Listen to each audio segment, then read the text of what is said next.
አንዳንድ እድለኛ ሰዎች በህይወት አጋጣሚ ከባድ በሚባል መልኩ ለሞት የሚያበቃ ሁኔታ ውስጥ ገብተው ከሞት ጋር ፊት ለፊት ሲፋጠጡና ቀናችሁ አይደለም የዛሬን ይለፋችሁ ተብለው ሲተርፉ አይተን ወይንም ደግሞ ሰምተን እናውቅ ይሆናል።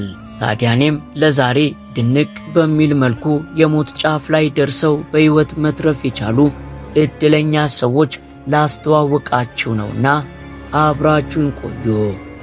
አንደኛ ጆርጂያ እንደ አውሮፓውያን አቆጣጠር ኦክቶበር ወር 2019 ዓ.ም ጆርጂያ ውስጥ እጅግ ተአምር የሆነ አጋጣሚ ተፈጠረ። ይህም ስሙ ያልታወቀ አንድ አሽከርካሪ እየተጓዘበት በነበረው የ2013 ኒሳን መኪና ውስጥ የቡና መጠጫው ይወድቅበትና ለማንሳት ጎንበስ ባለበት ቅጽበት ከፊት ለፊቱ በርካታ ረጃጅም እንጨቶችን ይዞ እየተጓዘ ከነበረ ከባድ መኪና ጋር ይጋጫል። በዚህም ከ40 በላይ የሚበልጥ የዛፍ እንጨት በቀጥታ የመኪናውን የፊት መስታወት ሰብሮ በመግባት በኋለኛው የመኪናው የመስታወት ክፍል በኩል ሾልኮ ይወጣል። ማንም ሹፌሩ ይተርፋል ብሎ ያሰበ ባለመኖሩ ከ10 እስከ 15 ደቂቃ ያክል እንጨቱን በመቁረጥና መኪና ውስጥ የተፈጠረውን አሳዛኝ ክስተት ለመመልከት ያጠፉት ጊዜ ሲሆን ተአምር በሚመስል መልኩ ግን የሹፌሩ ጭንቅላት ከእንጨቶቹ መሃል ምንም ሳይሆን ቀና ሲል ተመለከቱት።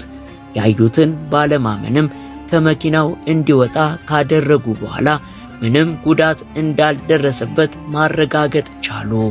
በዚህም ተአምራዊ ክስተትና በፈጣሪ ድንቅ ሥራ በመገረም ክስተቱን በዜናና በጋዜጦች ዘግበውታል።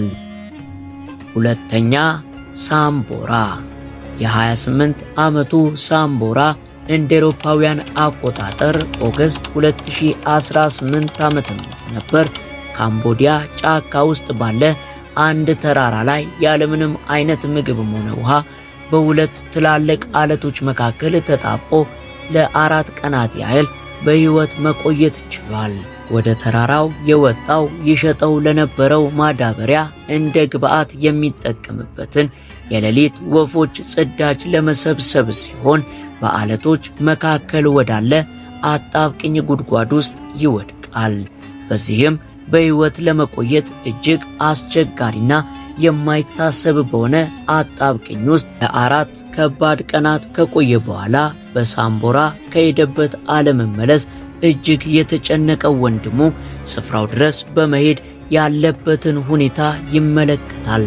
በፍጥነትም እርዳታ በመጥራት 200 የሚጠጉ የህይወት አድን ሰራተኞች ለ10 ሰዓታት ያክል ባደረጉት ርብርብ ከገባበት አጣብቅኝ ሁኔታ በህይወት ሊያወጡት ችለዋል። ወዲያውም ወደ ሆስፒታል እንዲሄድ በመደረጉ ከተደረገለት ሕክምና በኋላ ወደ ሙሉ ጤንነቱ ከተወሰኑ ጊዜያት በኋላ መመለስ የቻለ እጅግ እድለኛ ሰው ለመሆን በቅቷል። የሀገሪቱ መንግስትም እዚህ ተራራ ላይ ማንም ሰው መውጣት እንዳይችል የሚያግድ ሕግ አውጥቷል። ሶስተኛ ናታሊያ እንደ አውሮፓውያን አቆጣጠር በ2015 ዓመተ ምህረት ነበር የ55 ዓመቷ ናታሊያ ከ80 ዓመቷ ጓደኛዋ ቫለንቲና ጋር በመሆን ከከተማ ወጣ ለማለትና በሳይቤሪያ ጫካ ውስጥ ጊዜ ለማሳለፍ የወሰኑት። ነገር ግን በሰዓቱ ሁለቱም አንድ ልብ ያላሉት ነገር ቢኖር ወደዚህ ጫካ በቀላሉ መግባት ቢችሉም በቀላሉ መውጣት ግን እንደማይችሉ ነበር። ታዲያ የሚገጥማቸውን ያላወቁት ሁለቱ ጓደኛ ማሞች ድንገት በጉዟቸው ላይ ሳሉ ፍጹም ባልጠበቁት መልኩ እጅግ ግዙፍ ከሆነ ድብ ጋር ፊት ለፊት ይጋፈጣሉ። በመጀመሪያ ድቡ ከናታሊያ ውሻ ጋር አይን ላይን የተገጣጠመ ቢሆንም ወዲያው ግን ትኩረቱን ወደ ሁለት ልጆች እናቷ ናታሊያ በማዞር ዘሎ ሊከመርባት ሲዘጋጅ በሁኔታው የተደናገጠችው ጓደኛዋ ቫለንቲና ድቡን ከጀርባው በመሆን ጓደኛዋን ለማስጣል ትሞክራለች። ነገር ግን ጥረቷ የትም እንደማያደርሳት የተረዳችው ቫለንቲና ከድጉ ጋር ግብ ንትታ አደጋ ውስጥ የገባችውን ጓደኛዋን ጥላ እርዳታ ፍለጋ እግሯ ወደ መራት በጩኸት ታመራለች።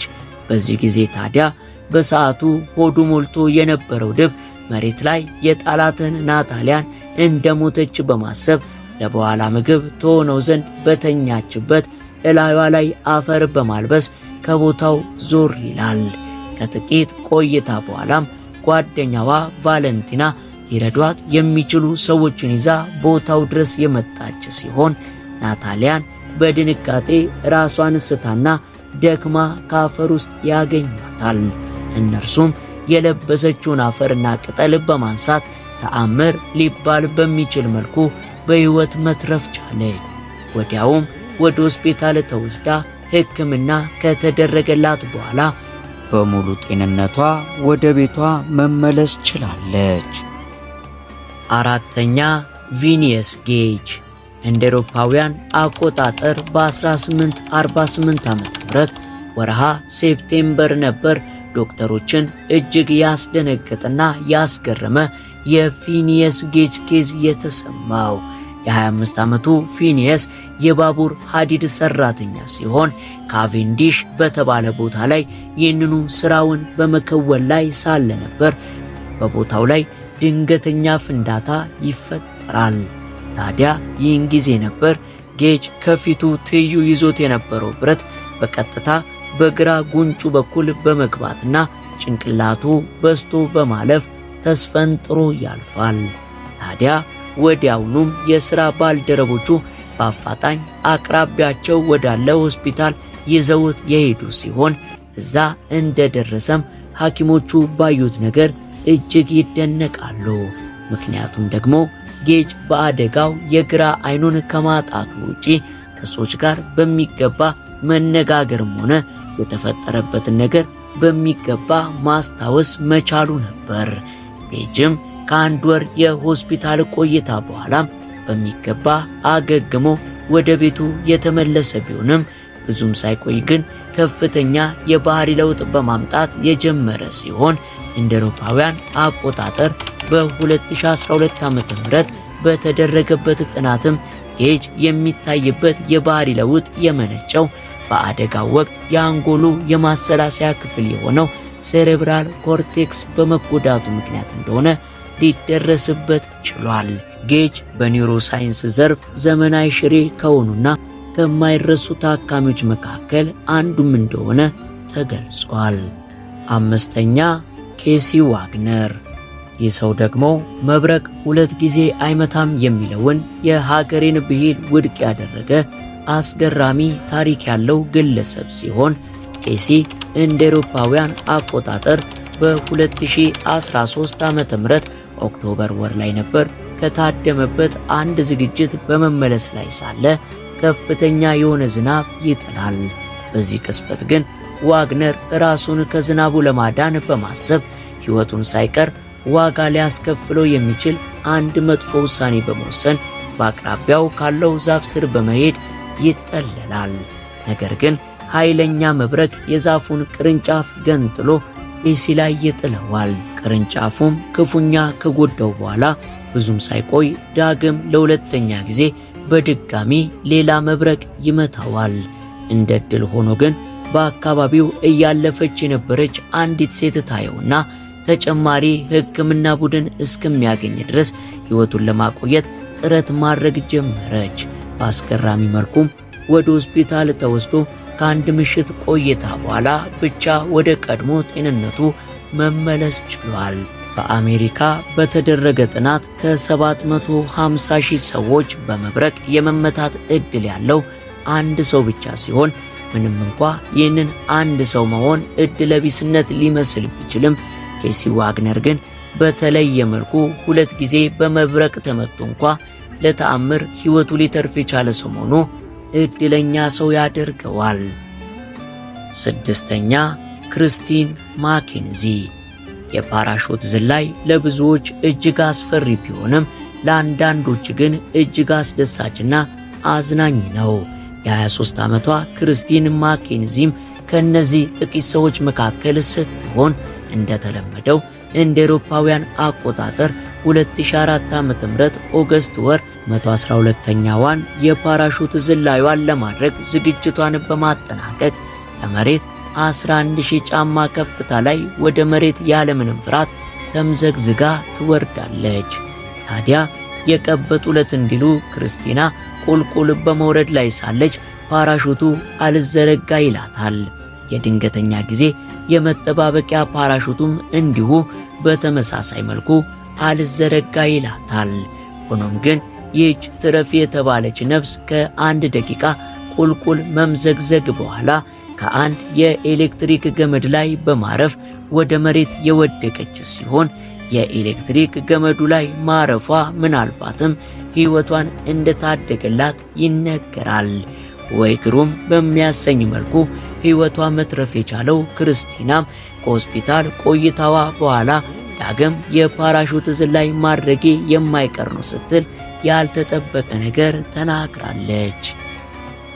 7ኛ ትሩመን ዳንከን የባቡር ጣቢያ ሰራተኛ የሆነው የ40 ዓመቱ ትሩመን እንደ አውሮፓውያን አቆጣጠር 2006 ጁን ቴክሳስ ውስጥ በሚገኘው በዚሁ የባቡር ጣቢያ በስራ ላይ ሳለ ነበር በድንገት በፍጥነት እየተጓዘ በነበረው የባቡሩ 2 ክፍሎች መካከል ተንሸራቶ የወደቀው።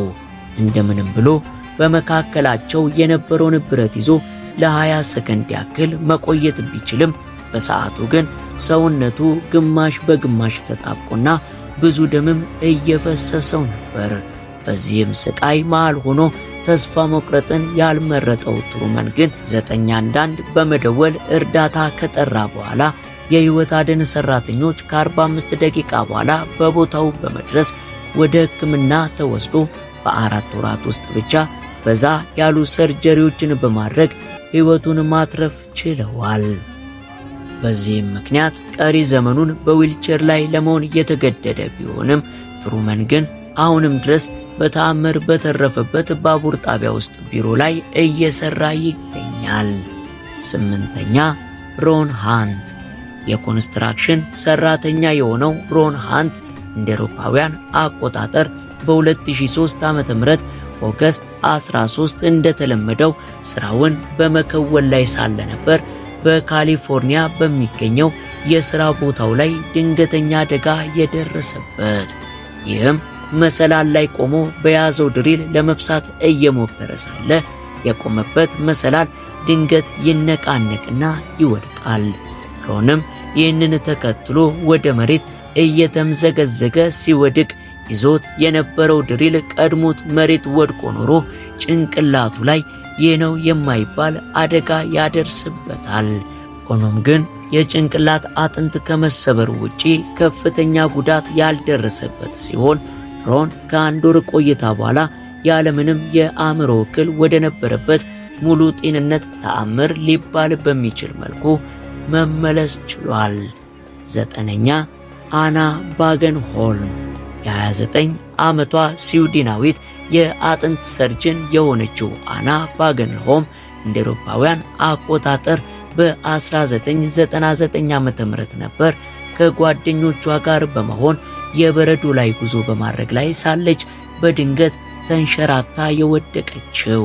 ጓደኞቿም ከመሬት በላይ የቀረውን እግሯንና የበረዶ መንሸራተቻ ጫማዋን ይዘው ለመጎተት ቢሞክሩም ጥረታቸው ግን ሊሳካ አልቻለም እና በዚህ መልኩ ለ40 ደቂቃ ያክል በበረዶ ውስጥ በአፍጢሟ ተደፍታ በመተንፈሻ እርዳታ ከቆየች በኋላ በነፍስ አድን ሰራተኞች ወደ ሆስፒታል የተወሰደች ሲሆን ከ2 ቀናት በኋላ ዳግም ራሷን ማወቅ ችላለች።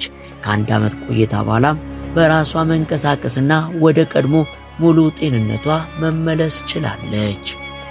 10ኛ ግሬግ ራስሙሰን የእንስሳት ጥበቃ ባለሙያ የሆነው ግሬግ ራስሙሰን እንደ አውሮፓውያን አቆጣጠር በ2003 ዓ.ም በባለ አንድ ሞተር አውሮፕላኑ ዚምባብዌ ውስጥ ወደሚገኘው ህዋይ ብሔራዊ ፓርክ በመብረር ለመጥፋት የተቃረቡ የአውራሪስ ዝርያዎችን በመፈለግ ላይ ሳለ በድንገት የፕሌኑን ሚዛን መጠበቅ ያቅተውና አንድ ዛፍ ላይ በመጋጨት ከነፕሌኑ ይከሰከሳል። ምንም እንኳን ከአደጋው በኋላ ሕይወቱ መትረፍ የቻለ ቢሆንም አካሉ ላይ በደረሰው ጉዳት ግን መንቀሳቀስ ያቅተዋል። ይህንንም ተከትሎ በወደቀበት አካባቢ የዱር አሞራዎች ያንዣብቡበት የጀመሩ ሲሆን ቀስ በቀስም ዞኖችን ጨምሮ ጅቦችና አንበሳዎች ወደሱ መቅረብ ጀመሩ። ክሬግም ነፍሱን ለማትረፍ ባገኘው እንጨት የፈራረሰውን የአውሮፕላኑን አካል በኃይል በመደብደብ ሁሉም ደንግጠው እንዲመለሱ ማድረግ የቻለ ሲሆን ከአስጨናቂ ቆይታዎች በኋላም ክሬግ የህይወት አድን ሰራተኞች ወደ ስፍራው መጥተው ወደ ሆስፒታል እንዲወሰድና ወደ ጤንነቱ እንዲመለስ ተደርጓል።